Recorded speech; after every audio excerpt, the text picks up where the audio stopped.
Bonsoir, les élections départementales se dérouleront bien les 22 mars, 22 et 29 mars, après les vagues bleu marine des municipales et des européennes, puis l'entrée historique au Sénat. L'UFN entend créer la surprise pour le Parti socialiste. Il faudra plutôt essayer de limiter la casse. Comment se positionne l'UMP?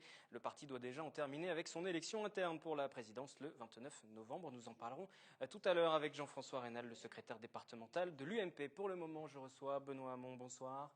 Ancien ministre délégué à l'économie sociale et solidaire, à la consommation, ancien ministre de l'Éducation nationale. Vous avez récupéré votre poste de député fin septembre. Jusqu'à présent, c'est Jean-Philippe Mallet, votre suppléant, qui siégeait à l'Assemblée pour représenter la 11e circonscription des Yvelines. Un mois après votre arrivée au Palais Bourbon, vous vous sentez comment? Plutôt à l'aise?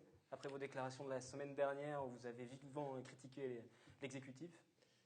Oui, à l'aise. D'abord, je voudrais remercier Jean-Philippe Mallet pour le travail qu'il a fait comme suppléant et pour représenter les habitants de la circonscription.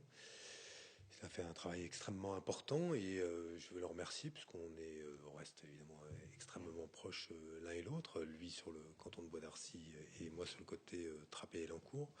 L'Assemblée nationale, j'y ai fait en quelque sorte mes premiers pas puisque j'avais directement intégré le gouvernement de Jean-Marc Ayrault, puis le gouvernement de Manuel Valls, et j'y suis présent à la commission des affaires étrangères, ce qui m'a amené à prendre une initiative quasi immédiatement, en demandant et en proposant que le Parlement français, l'Assemblée nationale, reconnaissent l'État de Palestine comme le Parlement britannique l'avait fait. Je pense que ce serait un geste fort, et cette initiative devrait trouver des débouchés dans les jours qui viennent, puisque l'Assemblée va décider si oui ou non elle retient le principe de cette résolution, et si elle le retient, la résolution sera soumise au vote, et j'espère qu'il y aura une majorité de parlementaires pour voter cette proposition que j'ai faite. Alors ceci étant dit, j'en reviens tout de même Oui, à la pardon. base de ma question. C'est votre sentiment au sein de cette Assemblée, vos rapports avec vos collègues du Parti socialiste.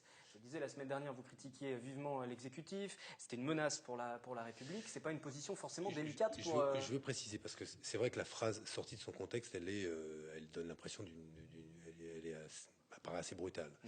Je l'ai dit, j'ai reprécisé quel est le raisonnement que je développe déjà depuis plusieurs mois et que je développais, ce qui a été très familier à l'oreille de mes anciens collègues du gouvernement, depuis longtemps au gouvernement.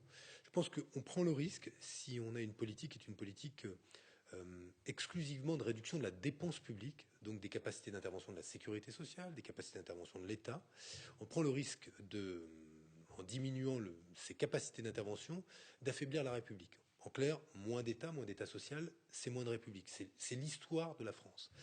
Et moins de République aujourd'hui, c'est plus de Front National. Et il faudrait être totalement aveugle pour ne pas nommer les choses. Et nommer les choses aujourd'hui, c'est voir quoi et dire quoi. C'est que le Front National, élection après élection, est de plus en plus puissant et s'approche, non pas de la conquête du pouvoir local, mais potentiellement de la conquête du pouvoir national. C'est ce que j'ai voulu dire en disant attention à ce que ces choix politiques-là, de réduction de la dépense publique, ne se traduisent pas au bout du compte par le fait que nous nourrissions l'inquiétude des Français, leur ras-le-bol, le sentiment d'être de plus en plus fragiles, abandonnés, et que ça les amène à voter Front National. Quand je dis ça, je m'adresse aussi à la droite. Nous, on fait 50 milliards de réduction de la dépense publique. La critique, là, visait l'exécutif en place. Mais il faut juste savoir que la droite propose 130 milliards de réduction de dépenses publiques. C'est-à-dire quasiment 3 fois plus que ce qu'on propose. Vous imaginez ce qu'il resterait de services publics. Et au passage, je vois des élus de droite qui, parfois à juste titre, s'inquiètent des concours de l'État aux collectivités locales. Je ne sais pas ce qu'on aurait encore à donner comme dotation aux collectivités locales si nous appliquions leur mandat. Mais voilà ce que j'ai dit. Bon, après, il y a eu une interview du Premier ministre qui, lui, a exprimé une vision assez différente de la mienne. Stéphane Le Foll qui dit vous devriez quitter le Parti socialiste. Oui, mais là, il faut faire correctement son travail de journaliste. Je le dis. Qui a repris ses propos après. Mais oui, mais qu'est-ce qui compte? Mais qu'est-ce qui compte? Ce qu'il a dit. Mais ceci dit, vous avez lavé votre linge en public et puis aujourd'hui, c'est rétropédalage. Non, c'est pas rétropédalage, c'est que c'est toujours délicat. Vous savez, moi, on est dans cette situation où depuis Chevènement, il y a la phrase quand on est au gouvernement, on ferme ça ou on démissionne. Et au moment où moi j'ai choisi de ne pas rester au gouvernement, alors que le président de la République me le demandait.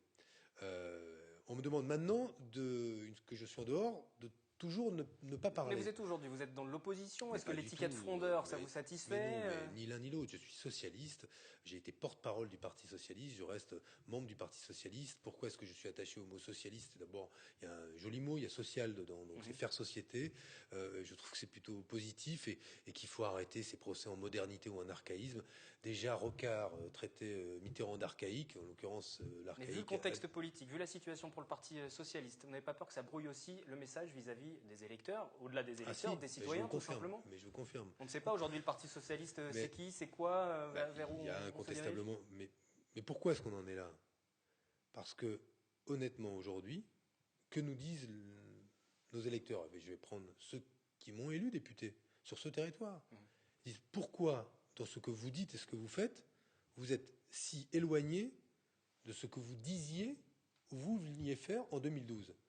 Et c'est cela d'abord qui nourrit une sorte de surprise ou d'étonnement. Et c'est à partir de là, et de ce décalage entre les promesses, ce pourquoi on est élu, et ce qu'on fait, et d'autre part, et le gouvernement n'est pas seul responsable, je veux le dire, mais l'absence de résultats des politiques économiques mises en œuvre au niveau européen, déclinées en France, quand je dis l'absence de résultats, là encore, nommer les choses, c'est dire quoi? Qu'il y a 450 000 chômeurs de plus, qu'il y a plus d'inégalités. Je croisais tout à l'heure une des responsables de la Croix-Rouge sur le territoire, sur la circonscription, qui me dit quoi? Qu'il y a beaucoup plus de monde aujourd'hui. Donc, en clair, sur un territoire pourtant riche comme le nôtre, on se gargarise des entreprises qui sont des formidables capacités d'innovation, de recherche, mais on a des poches de pauvreté endémiques. Et ces poches ne se sont pas résorbées. Eh bien, à partir de là, l'absence de résultats, la crise qui se poursuit et le décalage entre la promesse d'une politique et la réalité d'une autre politique pour laquelle nous n'avons pas été élus et qui est mise en œuvre. On a le sentiment que le gouvernement ne va pas changer de politique pour autant, malgré les appels que vous pouvez leur lancer et la voix que vous voulez faire entendre. Moi, je pense Manuel Valls qui dit j'ai un cap, je m'y tiens, je fais les réformes qui sont prévues. Moi, je pense qu'être pragmatique, c'est regarder la réalité en face. Et j'espère que cette réalité amènera à ce qu'il y ait des inflexions. Sinon, à quoi ça sert de faire de la politique? Si on ne peut pas obtenir d'inflexion, à ce moment-là, faut rentrer dans l'armée, se mettre le doigt sur la couture du pantalon et obéir, ce qui dans l'armée se justifie. Pour ce qui est du débat politique, si ce débat a lieu au PS, comme il a lieu en dehors du PS, dans beaucoup d'autres formations politiques, heureusement, c'est parce qu'il a lieu dans la société. Oui, mais c'est aux affaires. Donc le bras de fer va se poursuivre. Comprenez-moi. Moi, je ne tire aucun plaisir à ce que ce débat ait lieu sur la place publique parce que je sais que l'impression qui va dominer, c'est une impression de confusion, donc ça affaiblit notre camp. Mais si jamais, au nom de ce principe-là, du coup, il fallait se taire, ne rien dire et ne pas peser pour que ça change, là, je serais quoi? Coupable d'un silence qui est un silence que mes électeurs me reprocheraient aussi. Donc on a le choix entre deux mauvaises solutions. Je préfère parler, essayer de contribuer à infléchir la situation parce que, d'abord, je vais vous dire, parce que les électeurs de ma circonscription, ici, me le disent, et me le disent, on ne peut plus clairement. On vous entend bien parler de la circonscription, de vos électeurs. Vous revenez sur ce terrain de 50 ans en Yvelines, sur cette 11e circonscription, pour vous y implanter durablement. La circonscription qui a tout de même changé depuis les dernières élections législatives. La droite dans les différentes communes qui a progressé. Votre adversaire d'ailleurs au dernier scrutin législatif, c'est Jean-Michel Forgous, le maire d'Elancourt, ne manque pas de le faire remarquer. Il dit que si les élections se déroulaient demain, ce serait assez facile pour lui de récupérer votre poste. Comment vous allez reconquérir ce territoire ? Ça m'amuse, pardon, ce que vous dites, parce que c'est une réalité. Si je n'avais au-delà pas de la considération sur votre adversaire politique, il y a une réalité derrière. Qui me fait une publicité remarquable, puisque apparemment ça relève de l'obsession. Mais c'est une réalité, ceci dit. La droite a progressé sur votre circonscription depuis les dernières législatives. Une réalité ? Je parle des chiffres. La droite a progressé depuis les dernières législatives. Oui, mais d'accord, mais évidemment, elle a incontestablement progressé au municipal, je ne le nie pas, et qui pourrait le nier, et je pense que les cantonales vont être extrêmement difficiles. Et le Front National aussi, d'ailleurs, a progressé sur la circonscription. Pour les raisons que j'ai évoquées tout à l'heure. Après, si vous le voulez bien, ce qui se passera dans 2 ans et demi aux élections législatives, on en reparlera. Comment vous allez reconquérir ce territoire en tout cas? Mais d'abord, je ne vais pas reconquérir un territoire. Pour l'instant, je suis député de la circonscription. Donc je fais mon travail de député et je vais le faire sur le terrain. Je vais me déployer sur des enjeux très simples. Qui aura obtenu que sur un dossier qui traîne depuis des années et des années, la couverture de la nationale se fasse sur trappe, qu'on puisse demain, dans le cadre du contrat de plan État-région, aménager le carrefour de la Malmedonne, sur tous ces dossiers-là, nous aurons des résultats. Et moi, ce qui m'intéresse, c'est que sur les grands chantiers structurants, plutôt que d'être dans le commentaire ou dans la prophétie sur qui va gagner dans 2 ans et demi, on se consacre à essayer d'améliorer la situation. Après, on verra qui sera candidat de l'UMP dans 2 ans et demi, on verra qui sera candidat du Parti socialiste. Vous ne pensez pas en tout cas? Déjà?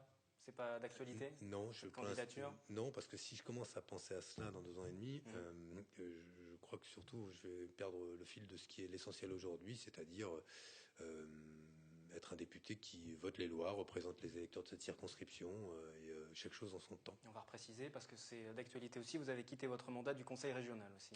J'ai choisi, quand on est député, il fallait que je choisisse entre conseiller régional de l'Île-de-France ou conseiller municipal de Trappes.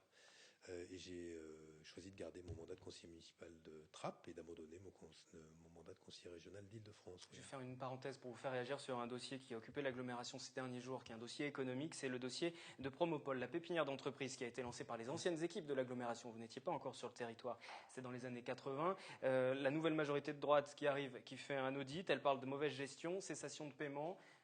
Aujourd'hui, il y a des accusations assez graves qui sont lancées sur l'ancienne majorité. On parle de règlement même en justice. Oui, mais ça vous avez, quels sont les éléments que vous avez sur Je pense qu'à partir de l'audit, s'il y a une mauvaise gestion, je crois qu'il y a eu des décisions qui avaient été prises auparavant pour justement tirer les conséquences.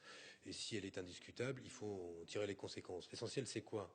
C'est qu'on continue à avoir une pépinière d'entreprise qui nous permette d'héberger de l'activité ici et qu'on puisse créer de l'activité sur le territoire.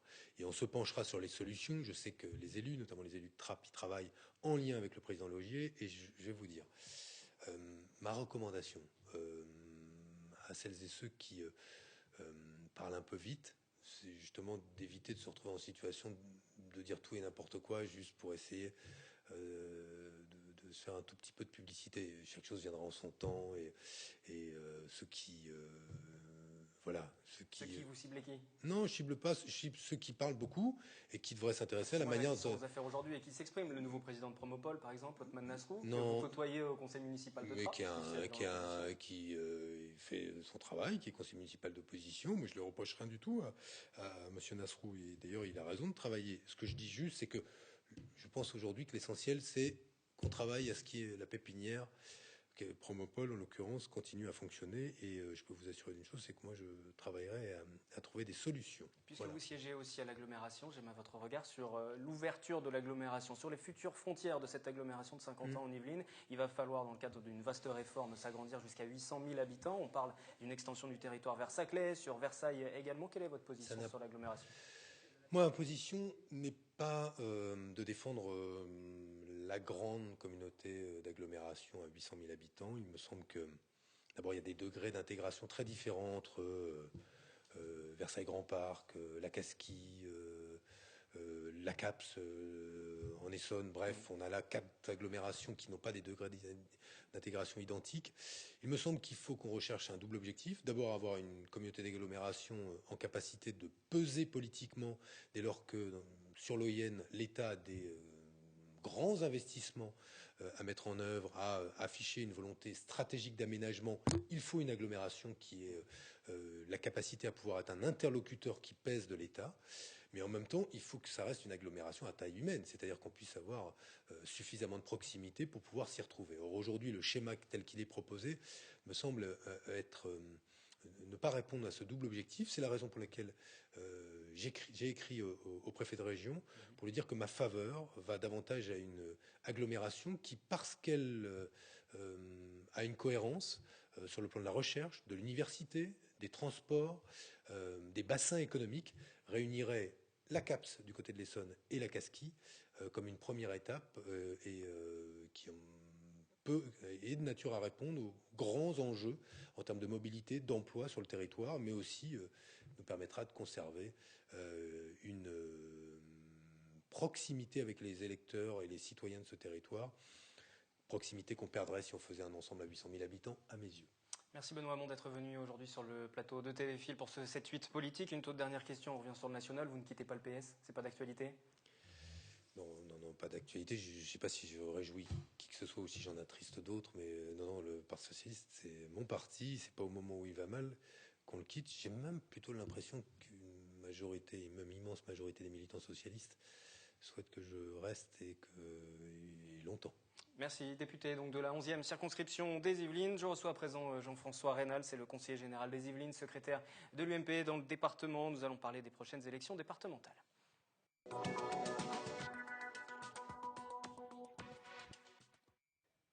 22-29 mars 2015, élection départementale, anciennement appelée élection cantonale. Élection qui ne déplace malheureusement pas les foules et pourtant l'enjeu est important et il nous faudra désigner celles et ceux qui siégeront dans ces assemblées, qui interviennent notamment dans l'aide sociale, la voirie, l'éducation avec les collèges ou encore la culture et le tourisme. Dans les Yvelines, 21 cantons pour 21 secteurs. Avant le découpage opéré récemment, il y en avait 39 pour 39 places. Maintenant, il y en a 42 puisque nous allons voter pour un binôme, un homme et une femme. Devait être en plateau avec nous ce soir Jean-François Reynal, le secrétaire départemental de l'UMP, conseiller général des Yvelines sur le secteur de Poissy-Nord. Il est retenu par la circulation, mais nous sommes en ligne malgré tout avec lui. Bonsoir Jean-François Reynal.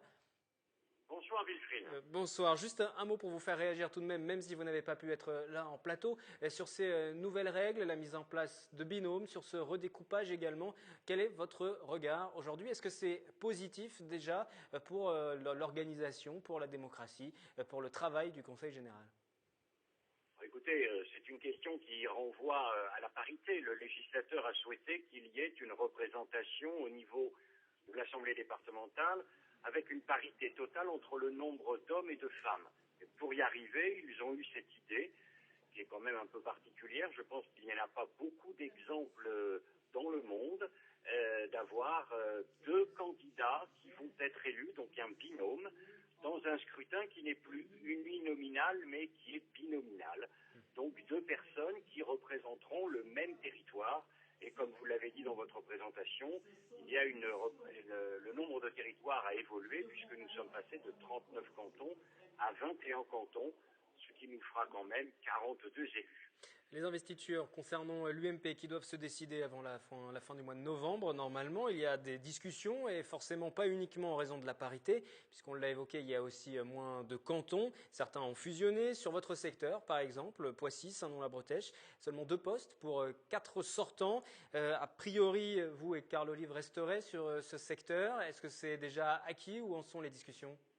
Écoutez, on va dire que acquis, je ne sais pas, dans la mesure où, bien évidemment, les investitures ne sont pas complètement arrêtées. Vous l'avez indiqué, cela se fera avant la fin du mois de novembre. Nous avons un comité départemental qui est notre instance interne pour valider ces investitures aux candidats qui seront en lice. Donc, mais vous souhaitez être candidat? Je vous interromps, mais vous souhaitez être candidat? Je souhaite être candidat. C'était arrêté ainsi et je pense que Pierre Bédier souhaite aussi que je puisse faire partie des conseillers généraux qui pourront apporter de l'expérience dans une assemblée où, avec les règles que l'on vient d'évoquer, sera considérablement renouvelée. Sur les 42 élus, presque les 2/3 seront de nouveaux élus. Donc il est peut-être bien qu'il y ait aussi des élus qui connaissent, je dirais, le fonctionnement du Conseil général. Est-ce que la discussion actuellement est difficile au sein de l'UMP pour mettre d'accord tous les candidats et ceux qui vont devoir malgré tout laisser leur poste parce qu'il y aura moins de cantons et puis il y a cette parité aussi? Est-ce qu'il y a des points où c'est bloqué? La discussion n'est pas difficile parce qu'il y a effectivement moins de territoires. Il y a aussi des élus qui ne souhaitent pas repartir. Donc, il y a peu de cas de figure compliqués. Et puis, il y a aussi, et c'est pour ça que nous parlons d'investiture, la nécessité de travailler avec nos amis, notamment de l'UDI, pour voir comment nous pourrions imaginer des candidatures à la fois soutenues par l'UMP et par l'UDI dès le premier tour, parce que les objectifs sont de pouvoir remporter, bien évidemment, quand on est dans une formation politique et le responsable que je suis, l'objectif est de remporter le plus grand nombre de cantons, sans doute, de savoir que les adversaires politiques qui représentent la gauche ne sont peut-être pas au mieux, mais il faut se méfier aussi de victoire possible et je ne le souhaite pas de candidat du Front National. Si nous sommes tous unis et qu'il y ait des combats clairs entre plutôt la droite et le centre et la gauche, il n'y aura pas ce risque, sinon la difficulté est au rendez-vous. Donc vous appelez d'ores et déjà à l'unité pour éviter au Front National de remporter certains cantons, de siéger ensuite au Conseil départemental. Et justement, une dernière question par rapport à ça sur le secteur de Pierre Bédier, donc Mantes-la-Jolie, Mantes-la-Ville. C'est l'actuel président UMP du Conseil général. Il va se représenter sur ce secteur-là. Il y aura a priori face à lui le frontiste Cyril Naute. Est-ce que c'est une inquiétude pour vous aujourd'hui ? Ce n'est pas une inquiétude parce que j'ai toute confiance dans la capacité de faire campagne qui est celle de Pierre Bédier que l'on connaît. Pierre Bédier est le président du Conseil général, donc je ne suis pas inquiet. Mais nous sommes attentifs et ceux-là, je connais ce canton et on pourrait en prendre quelques autres, sont vraiment la nécessité de faire une véritable union, qu'il n'y ait pas d'ambiguïté. Et je pense que dans le contexte qui est le nôtre aujourd'hui, n'ajoutons pas de la complexité à une situation politique qui est malgré tout compliquée. Merci Jean-François Raynal d'avoir été malgré tout en ligne ce soir avec nous pour le 7-8 politique. Le 7-8. Merci à vous, je suis désolé de ces ennuis de circulation.